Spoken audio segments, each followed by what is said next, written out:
This is Hidden Killers Week in Review. A look back at the most prolific stories of the week. This is the Hidden Killers podcast with Tony Brueski. Featuring author, psychologist, and daily contributor, Siobhan Scott. Judge Toll denying Alec Murdaugh a retrial. Is that the end of the story? Probably far from it, but certainly a notable chapter in the saga of Alec Murdaugh. Joining me to discuss the impacts of the denial of that retrial possibility, at least from Judge Toll, Siobhan Scott, psychotherapist and author. Siobhan, with the testimony that we saw the other day, including a juror flat out saying, yes, Becky Hill's testimony did affect me, and it affected my decision in finding him guilty, but still no retrial. Were you surprised? I can't say I was surprised, and I'm not sure why that is, other than I just expected, the court there to not necessarily lean toward, the decision that probably would have been better. I also have to say, and in a way, I'm just relieved we don't have to listen to that horrible trial again with all that awful evidence. That's a personal thing for me. That's my bias. It's like, I just don't want to see us all go through that again. But bottom line, we want to know that things were done right. And Becky Hill was really a disaster here. Now, that being said, we want to know that things were done right. Does this show us that things were done right?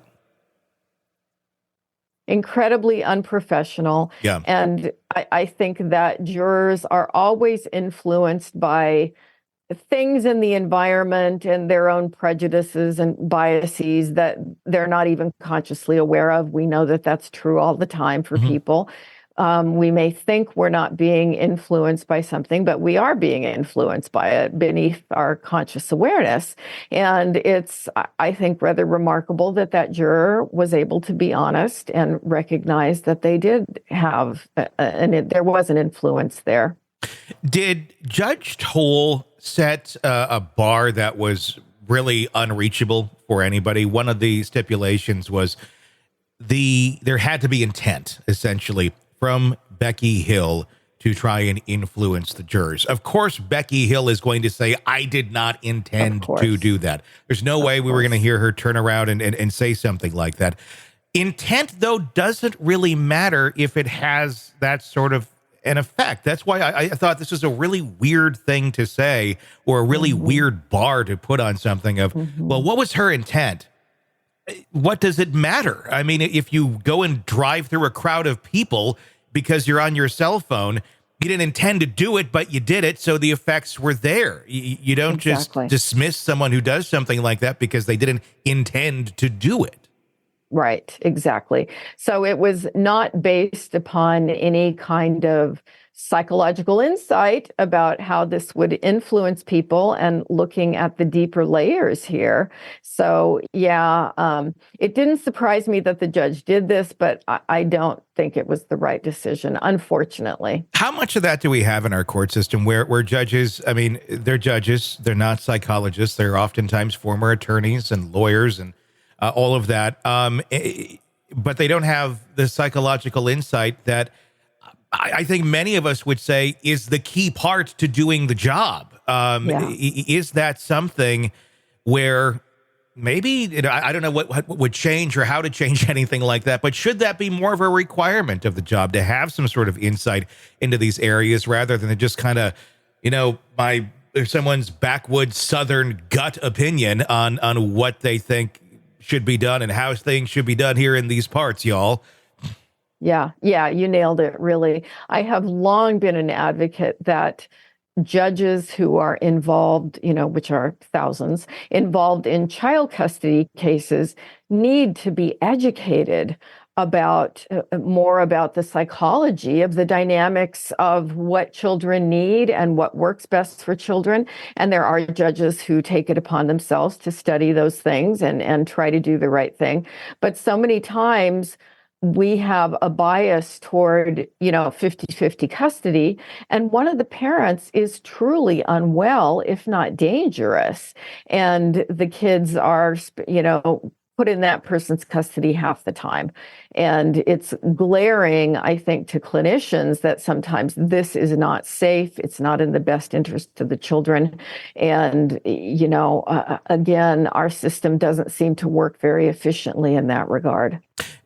Is there any way to fix that? Because obviously we can't just go get a bunch of judges educated on psychology like that. It'd be lovely if we could. Obviously we can elect people in, or they can be appointed if we were to change a system like that. But is there anything, that can be done? I don't necessarily think that Jean Toll needs to be punished for her decision here in this specific case, but there isn't a lot of accountability for judges that make horrible decisions that affect the lives of many, many people.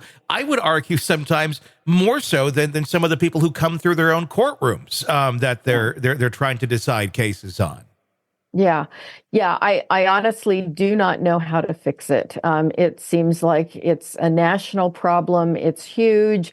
And our system with these, as we've talked about before, these big systems, laws differ from state to state. And it's just unfortunate that there isn't a path for judges to have a little bit more training in psychology and how these things work. The juror who did testify very clearly stated that, yes, Becky Hill did, in fact, say these things to me, or at least that's how I interpreted them and took them. And that, yes, it did, in fact, have an effect on my decision. The other 11 did not say that they had that same sort of experience. I guess, how is that? Are we dealing with something here where this could, I guess, realistically happen? Or are we dealing with someone who, it's a false memory, or maybe there's some sort of, an impact that's been made after the trial thinking, oh, maybe she did say that. There's a lot of ways that this could be generated. I do find it odd that there's just one person who had this experience amongst 12 and seemed to really make an impact, and the others have no recollection of it whatsoever. Right. I think that's one of the factors probably in the judge's decision, is doubting that person's memory or credibility. But there's enough other evidence, particularly the self-published book, that Becky had an agenda. And that does make you wonder about other things that were done subtly to influence jurors that they may not really remember or be terribly conscious of. What kind of an impact could this decision have going forward just on the court system there in South Carolina? Because, essentially what we saw was, yes, you can influence your jury if you're the clerk of court, apparently, and it doesn't really matter. That's kind of one of the takeaways, I think, from this. If a judge thinks that, well, the intent wasn't there, I don't know, it seems to have opened the door a little bit of, well, over in this case here, they found that this person did this. It was even admitted to. I don't know. What kind of impact do you think this could have going forward? Well, the first thing that comes to my mind is, how often does this happen there?